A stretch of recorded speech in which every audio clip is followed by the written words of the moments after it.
Welcome to the Outliers Podcast, celebrating the people, the skills, and the tools that create stories worth reading. A presentation of Outliers Writing University, where tomorrow's authors learn the craft. Hello, everyone, and welcome to the Outliers YouTube channel and podcast series in our program, Get to Know. I'm your host, DP Lyle, and I'm here with my partner in crime, Kathleen Antrim.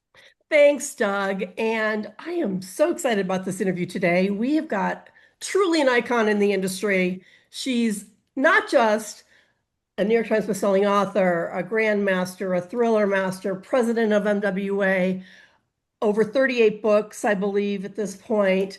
But she's an awesomely fun, wonderful person. Lisa Scottoline, welcome to the Outliers Get to Know channel.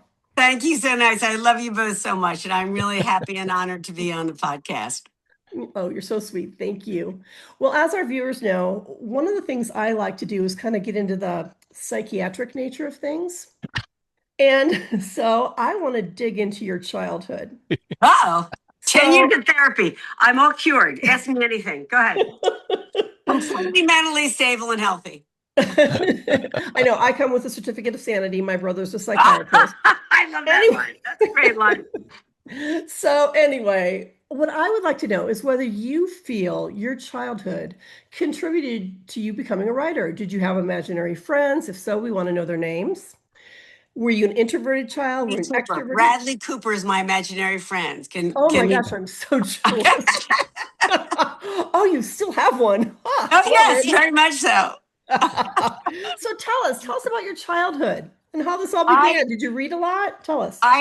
First of all, I think my childhood totally did, just because I was very beloved in my house, and in a way, love was very unconditional. Oh. And so reading wasn't. My mother always said to me, "Stop reading; it will ruin your eyes." They honestly did not get it. They didn't understand it. They never understood it. It's an absolutely true story that the school librarian called them into school and said, "Listen, your daughter loves to read." And they're like, "I know, we tried everything. We can't get her to stop." It was crazy.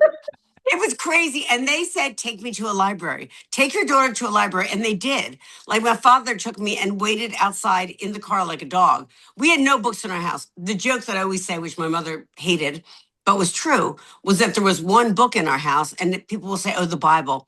And I'll say, "No, TV Guide." Like, they watch television constantly, which I love TV too. But so in a way, that's what really helped me, was that my parents adored me no matter what I accomplished or didn't. And also, my mother always said, "Be yourself." And I always say that to new writers, because your voice is something that no one can imitate. And you really just need to write it and write that voice. And then you can start to, I hope, create a market for yourself and the way you tell stories, the stories you tell, and just who you are. So it ends up being great advice, really. Yep. Absolutely. So any imaginary friends other than Bradley Cooper now? No, not. Well, look, we all are authors, so we're always writing. Our head is full of imaginary people. Isn't that the truth? And they don't even listen to us, which is what's incredible. I'm like, "I created you. Could you at least do what I say?" And they don't do that either. So right. That's all good stuff. But no one in particular, other than my heartthrob, Bradley. Love it. Oh, he's so great. He's so great. We need to have him star in one of your books. Don't we? Yes, we do. Well, it's made into a screenplay. So at what point did you decide, okay, I've been doing all this reading and I've been, driving my parents crazy and et cetera, et cetera. When did you say, I could do this? Why don't I write a book? So there's two questions in that, because the first question is, when I started to do it, it was my first divorce. And my daughter was born about the same time. It's not impressive, Doug. It's just true. And I thought, I wanted to find another way to make a living. I had been a lawyer to stay home with her. And so I just started writing because I sort of remembered Nancy Drew so well and thought, at that time in the 90s, there were men writing legal thrillers, but not women. And so I thought, well, why don't you give that a try? Now, that said, the second part of the question is, when did you start to think, I can do this? And I'm just going to tell you truly, I try to tell myself that every day. I have insecurity. I never sit down and say, I can do this. Sometimes I say, you've done this before, so you should be able to do it.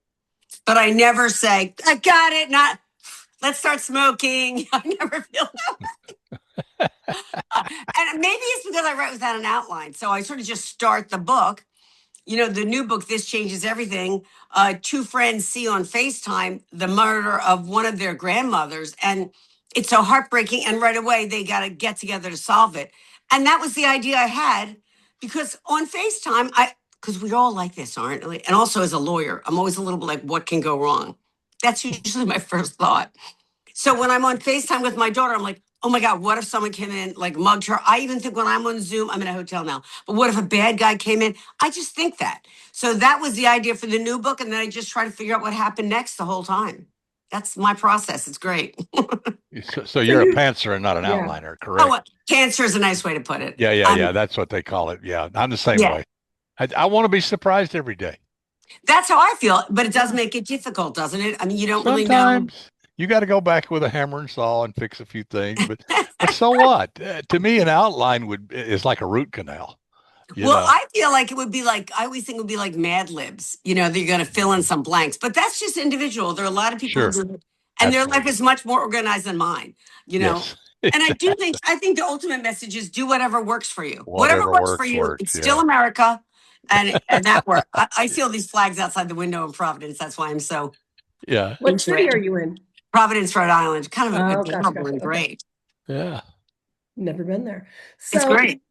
So you're a pantser, and the ideas just come from who knows where. Right. Well, usually a thought like that, intrusive thought that other people would psychoanalyze out, or also some emotionality. Like the book before this one was called The Unraveling of Julia. This is not a sequel, and they don't have to be read together, but they can. Because that year I was feeling a little unraveled. The news had unraveled me. I feel like we're all a little bit at sea. And those of us who were lawyers, and I was a law professor as well. And when I see the law being so in flux and so subject to politics, which is not what it's supposed to be. And I think you feel a little bit of agita, that's a literary term, whether you're Republican or Democrat. And I was feeling that. So I sort of wrote about a character who felt a little confused and unmoored and gaslit, and worked that into the story. So actually that story came from an emotion that I was having. Love that. Because truly, I mean, I feel like the ground is shifting beneath our feet every day. It really is. And it's hard to cope with. And particularly all of us write crime fiction. I like to think of it as justice fiction. And so the definition of what justice is in everybody's faces every day. And what I love about it is that people have a view. Good. We should all have a view. That's what democracy is about. So, but at the same time, poor little us trying to write into that maelstrom, we have to figure out a way to do it. It's so true. Do you ever think about whether the book's going to have an angle to promote? Do you worry about that at all? Or do you just write? Because I'm telling the truth. Like, it feels authentic to me. I always think of that Francis Ford Coppola quote. He said, nothing in my movies ever happened, but all of it is true. We're all of us trying to write. There'll always be some emotional truth in these books. And I know where it came from. So and my promotion, such as it is always me getting on, trying to get my roots done, try to look a little nice, try to make the lighting not look horrifying, and just tell the truth about the book. And I hope that works. I mean, I try. As you know, I try. We all try very hard in this day and age. Well, let's talk about the book. So, So you gave us a little thumbnail on it, but go ahead and maybe you can expound on that a little without any, look at that cover. Thank you for that cover. I love the cover too. It really ended up being these two women who, in a way, have been separated, because I a little bit wanted to write about female friendship and how things change. The title came to me really easily which doesn't always happen, because this changes everything. It's actually another word for a plot twist. And I feel a little like you get a lot of plot twists in your life. Your friend gets ill, or you do, or good things happen. A good thing happening, I got a puppy. Like, it changed everything, or whatever the things are. Basically, it's another way to think about hardship. And I used to be afraid of change. And then I started to embrace it more and realize, good things happen from it. And so in the book, these two friends get together. And because what I started to realize is when the bottom falls out of your life, your friends are there for you. In my life, I'm divorced twice. I have wonderful girlfriends. And now, since I'm getting older, of 40 years standing, we're still tight. And so there are these two women who are best friends in their 40s. They're trying to solve a murder of a grandmother. I also wanted to write about the relationship of grandchildren. I don't have any, but I was thinking a lot about how my daughter, now a novelist in her own right, Francesca Serritella, she was very close to my mother. And my mother's death was hard on her. And we talk about my mom almost every day. And this was a decade ago. Yeah. And so I wanted to write about grandmothers from the point of view of a granddaughter. So they're solving the murder of a grandmother. And at the same time, there's two older friends who are retired teachers. And a little bit, I want to write, this book has a little bit about racism, a little bit about ageism. What are these isms that separate us? And how can we overcome them? Happily, I think the answer ends up being partly what we do, which is read and write. I mean, books open people's minds. And Agreed. right? I mean, Yes. I don't know. I've yet to figure out if readers have more empathy or they develop more. I know they develop more empathy. But, you spend 300 pages in someone else's consciousness and you go, okay, that's what it's like to be you. And guess what? It's different, but we're not going to that's not terrible. So that's what this book said. One of the reasons we created Outliers was, I believe, to your point, that all writers are thought leaders. Whether you're writing fiction, nonfiction, historical, it doesn't matter. You're helping us understand the world around us. And I believe that we're also helping people understand who they want to be. And That's the choices that they make either consciously or unconsciously. That is genuinely insightful, Kathleen. I'm going to remember that because I think something like, I was at an art center here because I said, to me, that's the purpose of the arts. Like if I write some emotional truth, like how much my friends mean to me when my life has changed it, when things have changed everything.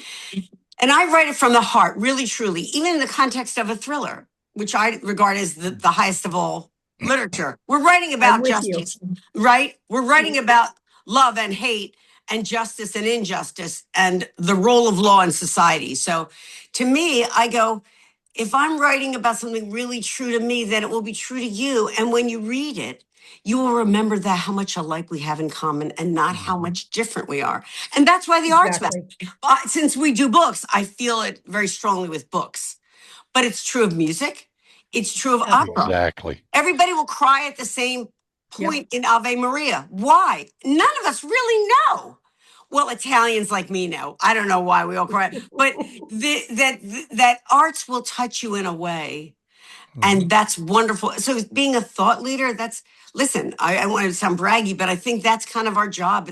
A job It is is. artists. It is. And we want to mentor that. We want to help new writers who might not be able to afford to go to a conference. Because we say we're the perfect complement to the in-person conference, because that's very important too.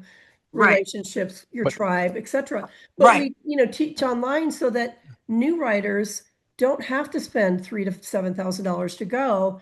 They can start to get that foundation under them and start to learn about publishing, because most new writers don't know anybody in the publishing industry anyway. I think dovetailing on what you said, Lisa, it all comes back to story. And if you think about it, everything we know in our lives came through a story. From the time you were a kid, your parents were telling you stories about things. The cavemen and women sitting around a fire, they told stories. This is how, when you read a book, it's a story. When you listen to music or see art, there's a story to it. And so it all comes back to story and the words in your head. Yes. Makes writing so fun. That's part of the reason I love audiobooks so much, because I love I live alone. I love being told a story. Tell it to me. I'll walk the dogs and you can tell me for an hour. And it's the great thing about reading is it's so centering. I just feel centered. And I spend time on social media. I promote myself out the wazoo. But if I spend 20 minutes on social media, inevitably I feel jumpy and less than and crappy. And when I just read or listen to a story, you're right. There's something so primal about it. Yeah, it's in our DNA. It's grounding. Yeah. Yes, grounding. Yes, I think centering. I think feet on the ground. This is therapy. Oh my God! I love it. Little did you know. And it's free. Wow.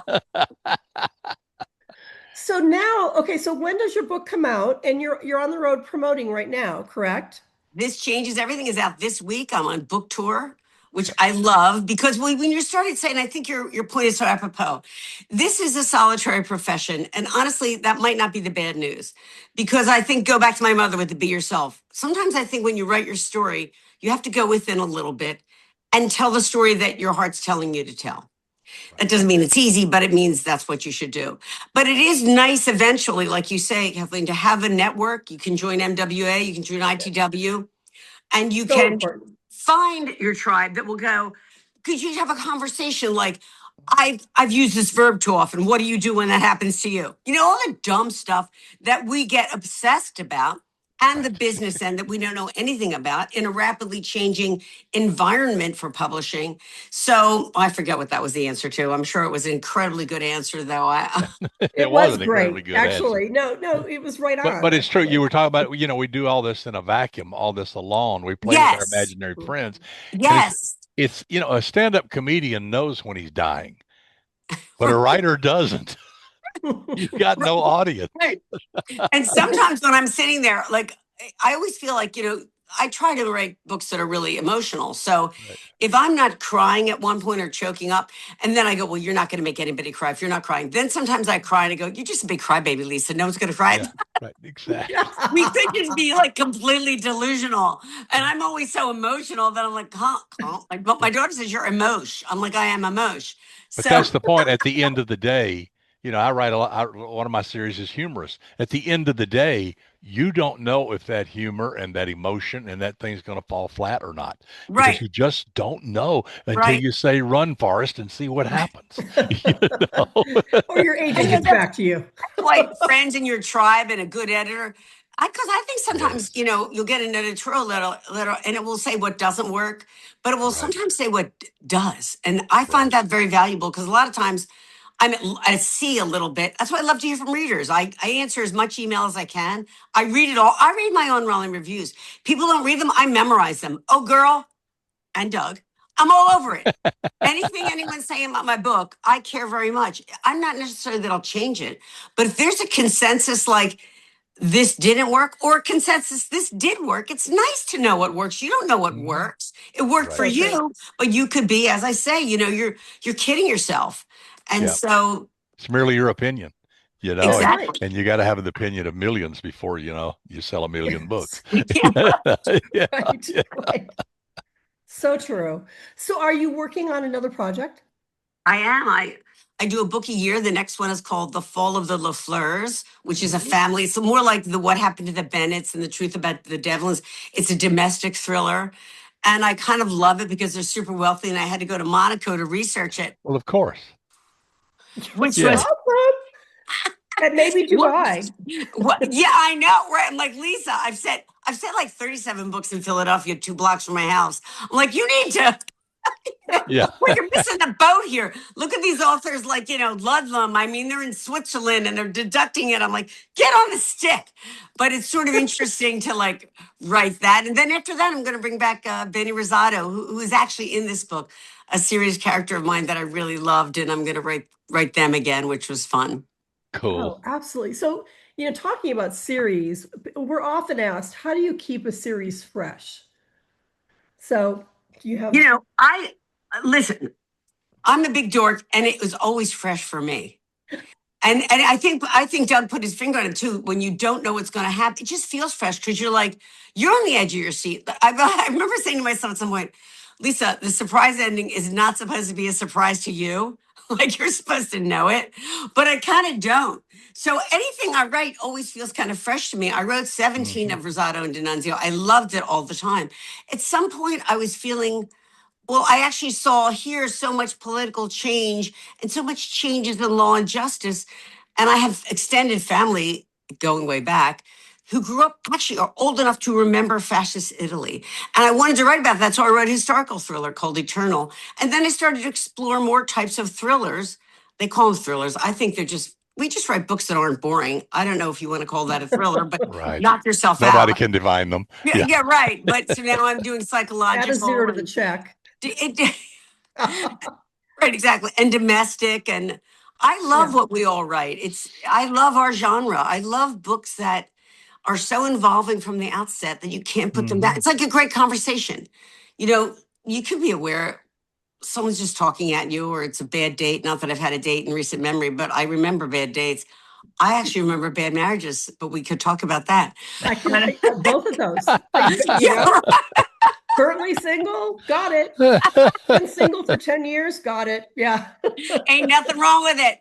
I Got couldn't even all begin to that share down. the closet now. It's all the way I like it. It is my turn, baby, and I love it. Awesome. And you mentioned a puppy. Tell us Yes. about your puppy. Well, I live on a farm outside of Philly. So I just got a new puppy, and I have 2 other dogs. Everything on my farm is geriatric, probably including me. I have hens. I have 17-year-old hens that no longer lay eggs. But I love that. well, it is actually true. You will be not surprised to know maybe that you really are born with all the eggs you have. I didn't really know that was true. they don't have any more. They're not laying any eggs. I'm like, okay, girls. But I all know. I became a vegetarian because of them, because they're so smart and fun. And I have a pony. I got a pony last year. I'm having the time of my life. Do you ride the pony or no? I do ride that pony. I try to ride at least 3 times a week. I When I'm love working, it. I can't. But there are a group of women I ride with. Sometimes we call ourselves hags on nags. So They're retired. I'm not. But we I just love talk about life. And yeah. so, I feel so lucky in this life, because I do love writing. And I love books. And to have a life in books like we have. And It's we a get to make dream. our schedule and go all over the world to do research. Right. And I And was it gonna doesn't mean we don't work hard, because I think that's important to say. I mean, I Oh, do absolutely. 2,000 words a Writing's very day. hard. I don't take Yeah. a day off except on tour. I work every day of the week. But it doesn't feel like work. See, that's the wonderful part. Like, It's I don't emotional. think I'd ever retire. Why would I retire? I love what Why I would do. I know. Love teaching, love helping others, love writing. It's great what you guys do. This is a great podcast. I'm so glad you had me on it. And I think it's so Yep. important. This Well, we want you back with technology- the next book too. Yeah. I'd love to come back. You're I'd love to awesome. come back. Yeah. I want the hat. Are you kidding me? Oh, we can get you the hat. We can get you you a have hat. to do that. That's easy. I'll come Well, back anytime, because I do love to Yeah. mentor people and, to tell them what we know. We've learned stuff. Of course. And technology enables us to help people. And other tell writers them. helped us. Right, exactly. Yeah. And exactly. Yeah. So, Yeah. but let's wrap it up with telling the readers where they can learn more about you and where they can find your books. Okay. They can, I have a website still, if people still look on websites. It's scottoline.com. And I'm on social media. It's all me. It is only me. It's all the me show. So if you want to see pictures of my dog and pony, it's a dog and pony show. I just thought of that. I'm on every one of the social media. I like social media because I do like, when you're watching a football game, it's fun to go and hop on Twitter and see who else is watching. And can you believe that? The World Cup was so fun to watch online. So Absolutely. there. I'm there. Yeah. Cool. Well, maybe someday I'll be able to come out and go riding with you. I used to have Arabs. I used to show I Arabs know as an you did. adult. Remember, we talked horses. Yes. All right, And girl. I miss it. Let's gotta do the that. Sharjah Book Festival. Well, real Arabians. Love it. Yeah. There you go. Thank you both so much. I really Thank love you you. guys, and I admire you as well. Thank you so much for everything. And thank you so much for being with us. And we will have you back soon because you're a lot of fun. Yes. Yay. But Stay well. we knew that going in, and we're so Yeah. glad that you were on the show, and we will have you back. And so to all our viewers and listeners out there, this is the Outliers YouTube channel and podcast series and our Get to Know program. And as you know, we will be back with other interviews and lots of fun stuff. So until then, keep reading, keep writing, keep having fun, and try not to get into trouble. The Outliers Podcast is a copyrighted presentation of Outliers Writing University. All rights reserved. Learn more at outlierswritinguniversity.com.